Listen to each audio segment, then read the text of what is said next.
I mean, it's almost all the way in. It's almost a 1/2 inch travel. 3/16 or 3/8. Yeah, 3/8 travel.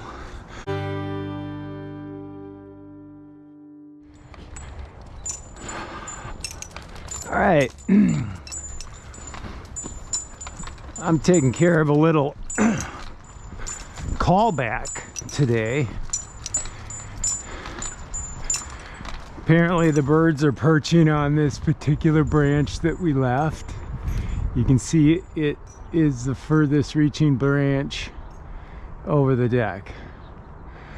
So if we get rid of that little 3-inch branch, the client thinks the problem is going to be solved. Okay, I've got my handy dandy ascent system. So I'm an old school foot locker. Talked about this before. So this is a turbo lock. So that's in the lock mode. So that holds all by itself, and that's considered a full connection. Like, that's life support right there by itself.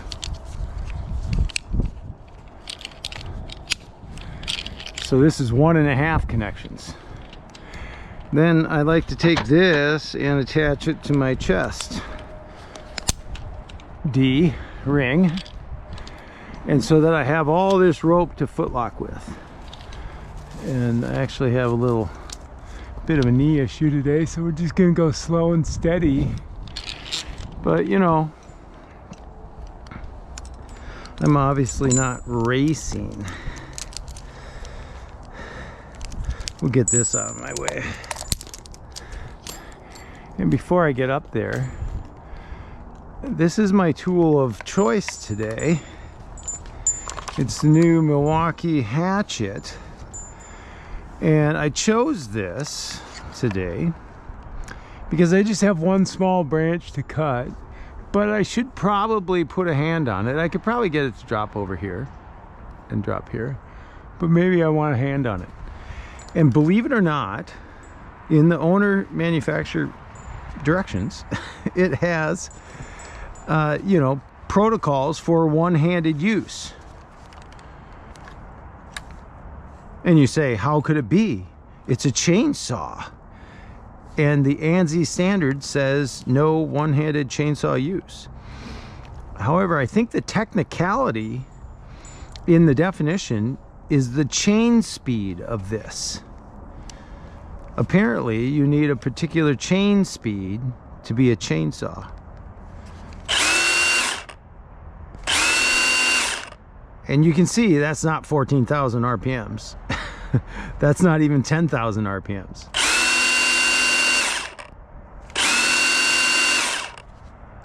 And so it's, you know, allowable to use with one hand in certain situations. It recommends a right-handed, you know, pistol grip here and a left-hand cover. That's what it recommends. But where you need to steady the branch, it does allow for one-handed use. Now, it's not a super aggressive cutting chain. The other day, I tried to get a kickback on this kickback corner. I mean, when you cut up, it does want to push towards you. But if you bring that all the way out and try to get it to kick back off the edge of a piece, it doesn't.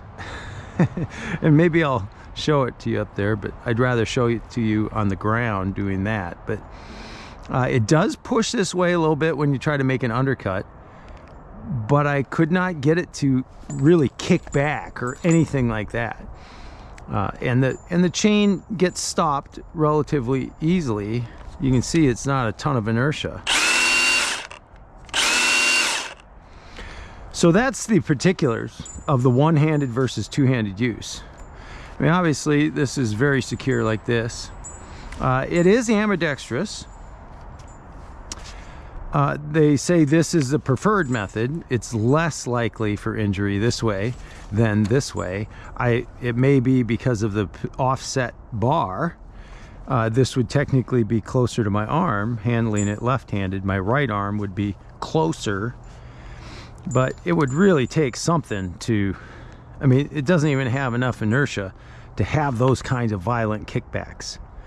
So at any rate, I thought this would be a good time to just drag this up here. It's not that heavy.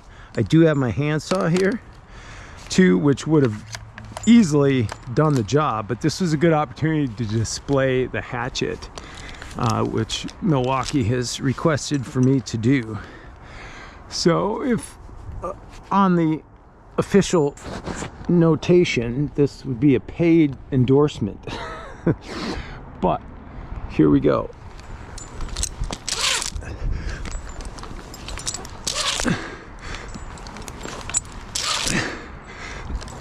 I've got an anchor point up there, a canopy anchor. Ooh, I missed a lock. And I tied a knot. Would you look at that? Look at that half hitch. That is a gremlin all the way. That was crazy.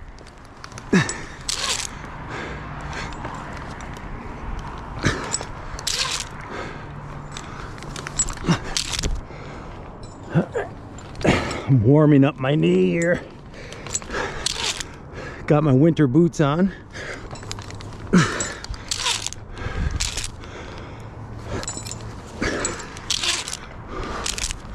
We're not in a race.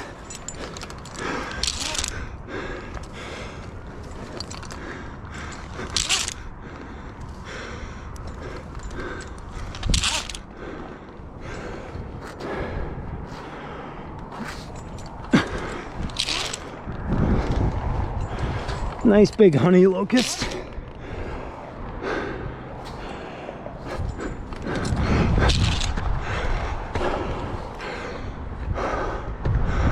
Okay, so yeah, not even a 3-inch cut.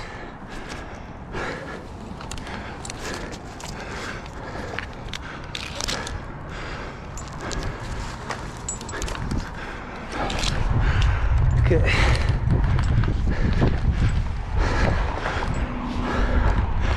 In the beautiful city of Madison. Let's get stood up here. So I sent him a picture from down there, and it's like, to really clear that thing, we would have to cut a lot of material. And it's a honey locust. Now I could, it'll probably catch on that branch out there. I don't want the butt to go down there. Now I wish I had a little higher tie-in point, which I could achieve.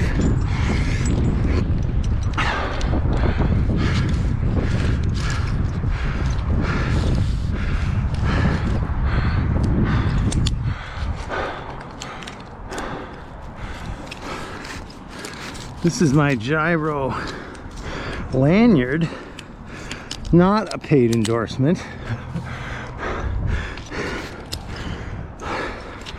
We don't yet carry them at gameoftrees.com. Now I'm still connected to my Ascent. Unclip my lanyard. I'm gonna clip this in to, I think I'll put it in where my akimbo was. Right in my main tie.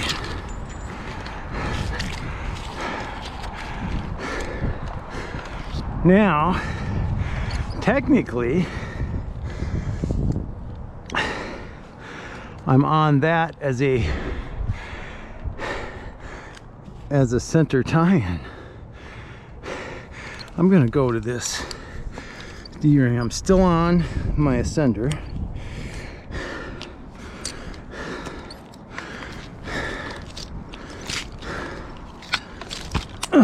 Wow, balance here. Funky branch. All right. Now we can take the other half of my lanyard and we could go on this side Get that on.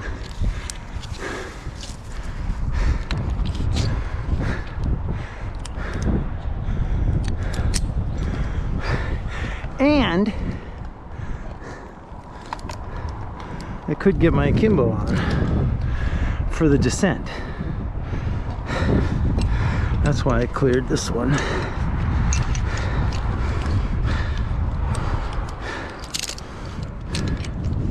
Oh, that should go below.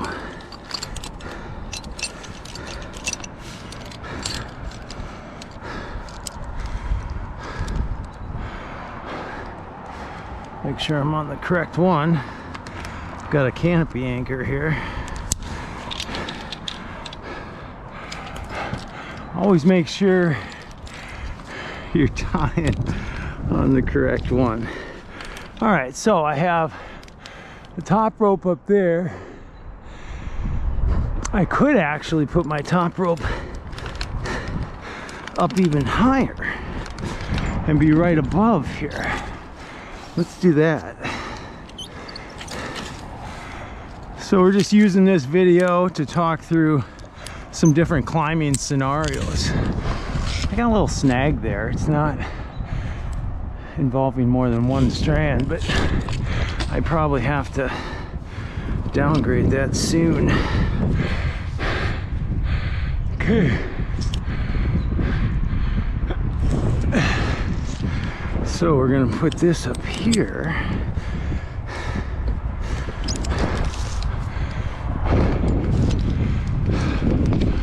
All right, now I'm gonna take off my ascent, have my akimbo on.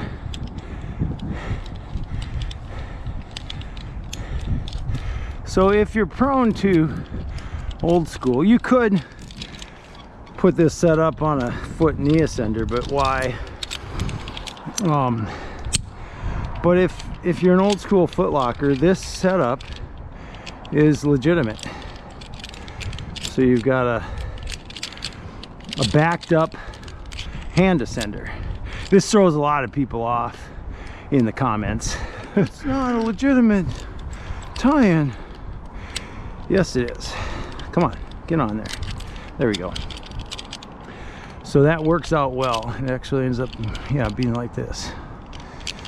And you got that captured. Oh, that's unscrewing. I'll have to fix that when I get down. Okay.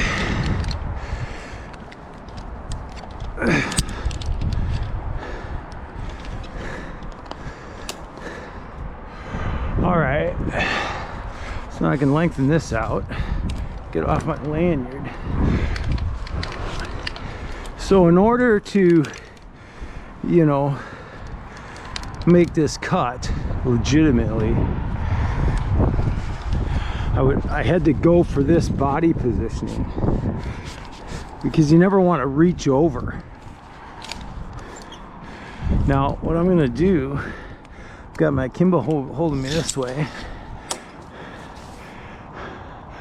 I could do a secondary tie-in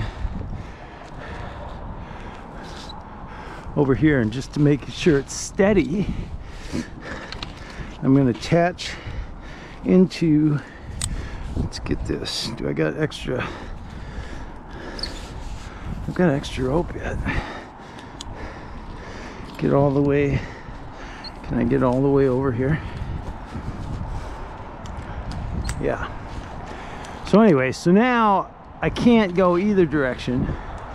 Can I get a good handhold here? Yes.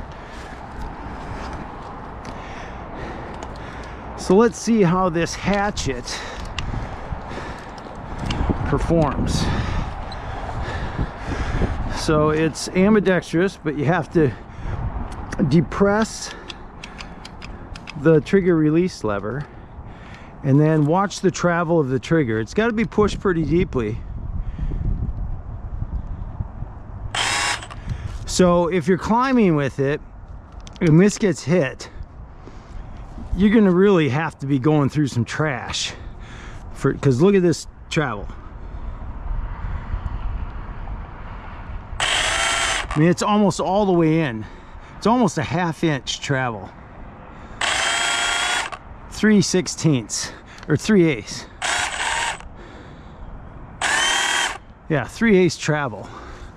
All right, so we'll take this and we're just gonna cut through the top so that maybe the branch holds on. I don't have to like catch this whole branch with my hand. And I don't want to get close. And you can use the dog to kind of be up here so it doesn't skip.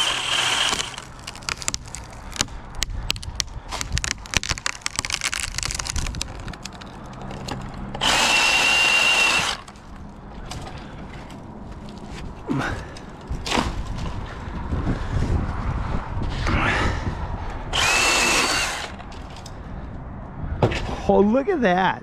The little springboard. What a joke.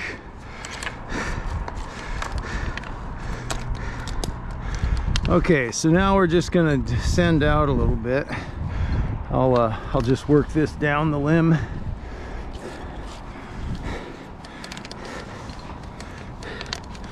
And we'll cut this off. So let's show you how it will cut if you do a backwards cut.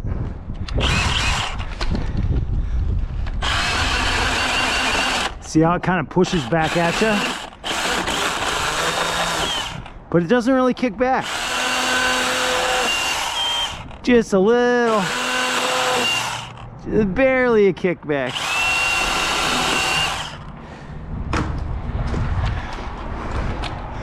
So the best cutting is into the wood, not up this way. It's a little choppy going underneath.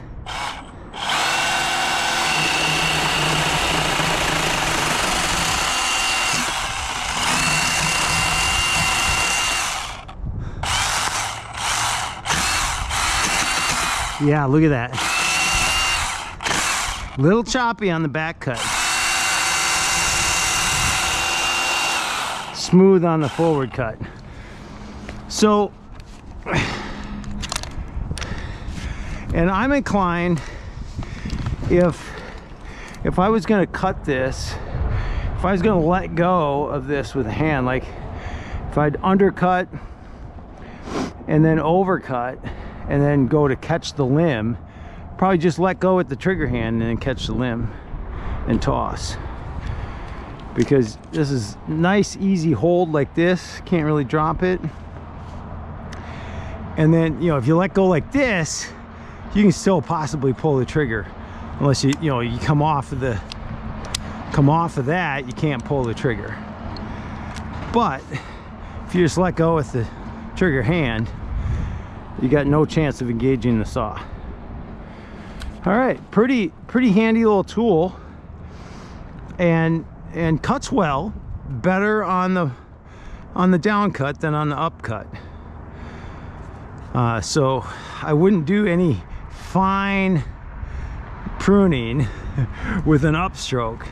Always cut with the bottom side of the blade, the bar, and you'll have the better finish for sure. All right, Game and Trees, we're having fun.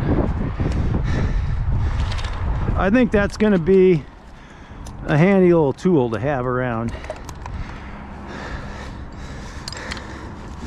All right, so here was a nice demonstration of various ways to use the gyro lanyard for multiple attachment points.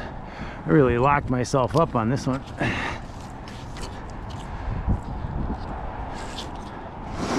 I'll use that wrap around on a spar. If I'm on a small spar, rather than just being around the spar, I'll take a wrap, and then it just really steadies your body. All right, so hang this up. I can get up.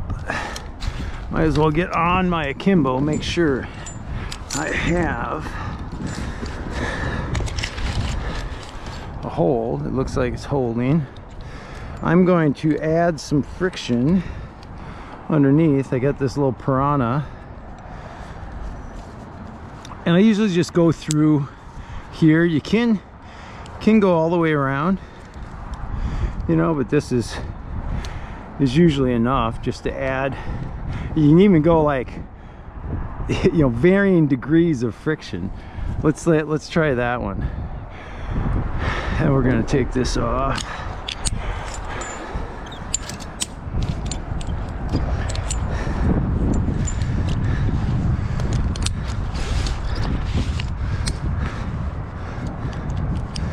And now we can shorten these up. I got the 7 meter one, and of course I've shortened it once and I'm about to shorten it twice, but at any rate. All right, so let's see how this added friction. So if I was doing an aerial rescue, I would utilize this for extra friction because this is not rated for 2 bodies. So now I can almost pull this completely, and I'm just on a crawl, and I've got this baby closed, and I'm just crawling down.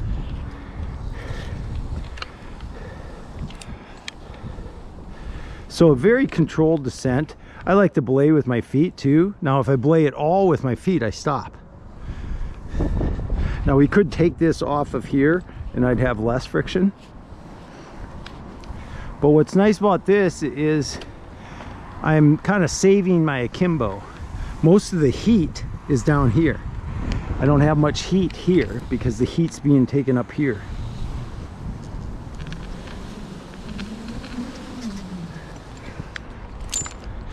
All right, now I have my Toyota Highlander out there, and this is a callback, and the crew isn't on this side of town, so I'm kind of got to dice this down for the car. I think I'll take it out there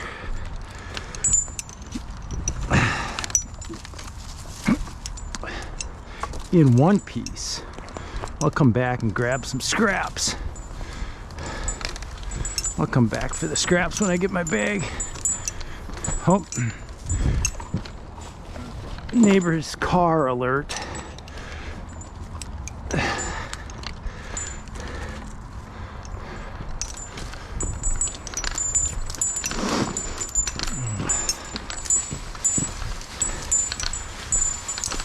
So this was just the boss running around doing some sales. This is once again where I'm not your typical sales guy. I turned 60 this month.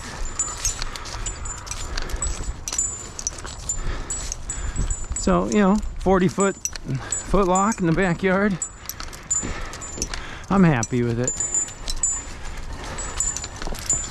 All right, this is gonna be crowded. I've got my 110-pound dog in there. She's gonna be like, what are you jamming in here?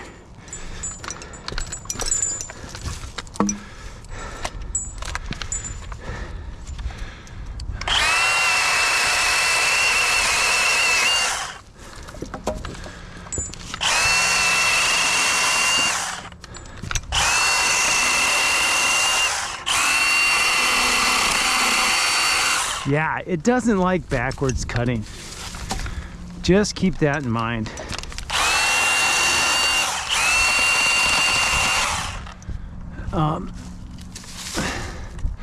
So on the one-handed use, definitely not with small brush, and definitely not on the back cut.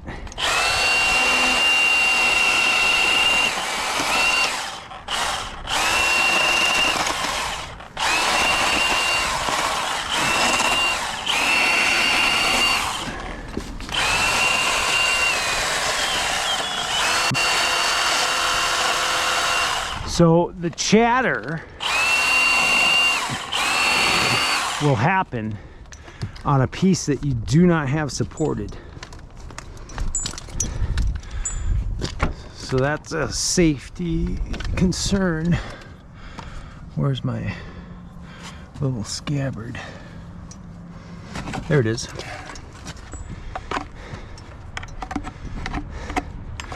They got nice little scabbards for these things, real durable. Same with this. This one has a nice scabbard, and the top handle does too. All right, I got a bunch of stuff in here. I got an old crate that I don't need, but we'll see what we can fit in here. Let's get this in the back. I got tools down here. The saw's all over there. Sorry, Pooch. How you doing? Extra jackets. It's been so cold, you need a sweatshirt underneath your jacket. Today I don't even have a jacket on.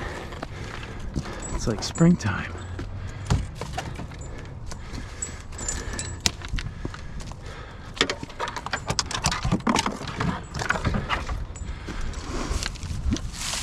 Okay, looks like I'm gonna win this little battle.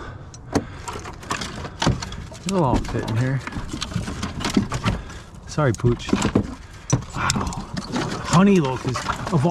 Sorry, pup. Of all things to try to fit in your car, honey locust.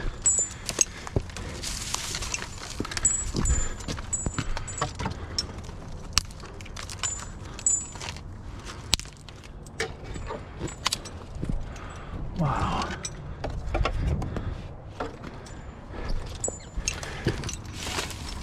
That's crazy. Yeah, here it comes. Just a minute. I haven't washed the inside of my window here in a long time. Outside car wash doesn't get that done.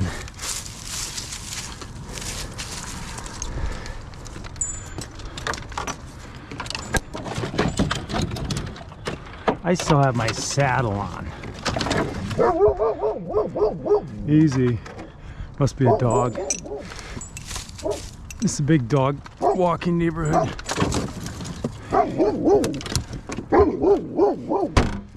Mailman. You stay. You stay.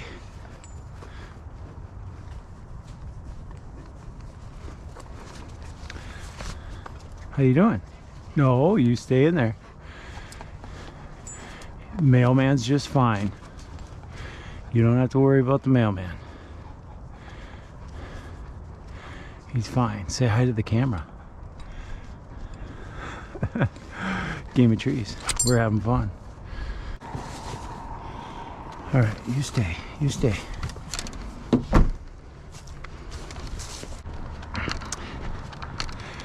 So yeah, that Milwaukee hatchet is going to have its application for sure.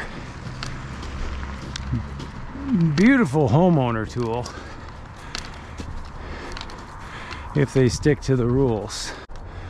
We can pull this down. So we had a canopy anchor up there, so we should be able to break that loose and drag it right down. I did cinch it up there though. I should have been careful about that.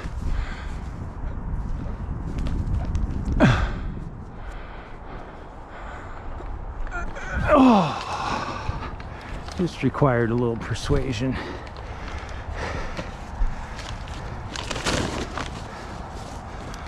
Don't cinch your canopy anchor down when you're up there by it.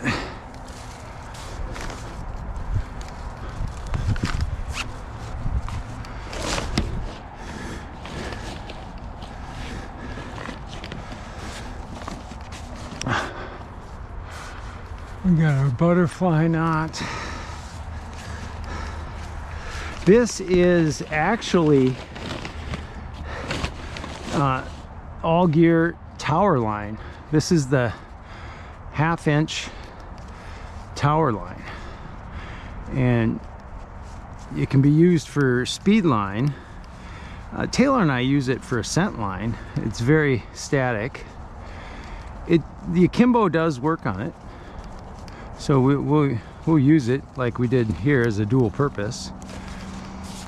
But it is a static kern mail, not a double braid, but it's got good feel, good memory, very stiff. It's good if you're for competition line, like the speed ascent, even on your foot and knee ascenders. This is very stiff line. Look at it was just hanging there, but now it's kind of folding on me. It's got good memory.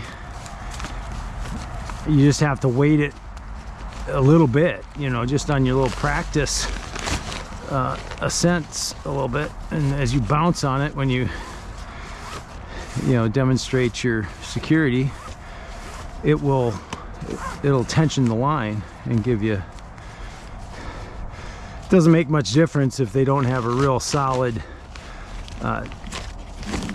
system tied in above you. If you got a whole bunch of slack in the support system that they have in competition, your static line isn't going to help you much. But if they have a very tight system that's holding you, every little millimeter counts, as Sam Finkel would attest when he's trying to go for the world record ascent. I would never get the world record ascent as a footlocker. I almost did when footlocking was the way. I got 11.7 in the 40-foot footlock when Mark Chisholm had the 11.2 world record. Now 0.5 on a 40-foot ascent is, you know, enough of a variance. I wasn't. It's good, you know, would have had to have a few feet on each stroke to get that, but it's still closer than a second.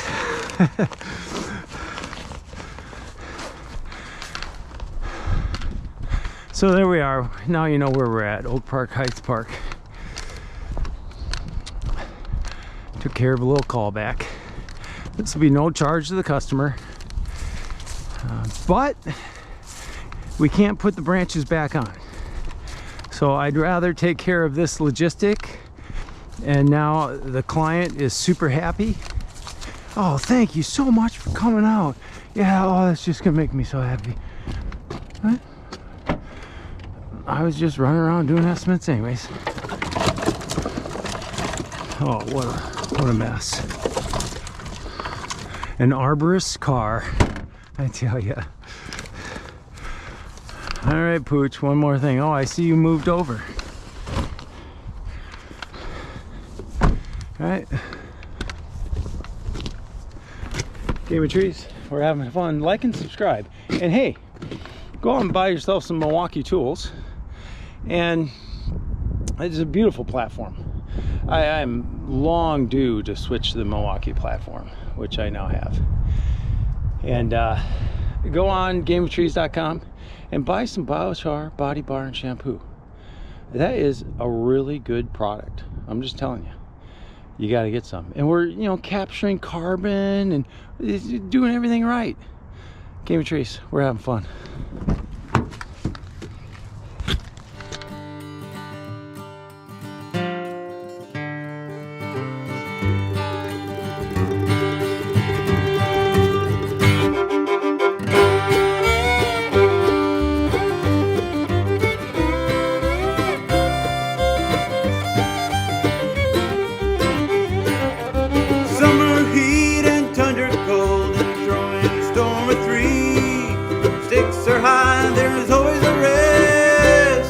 You're playing the game of trees.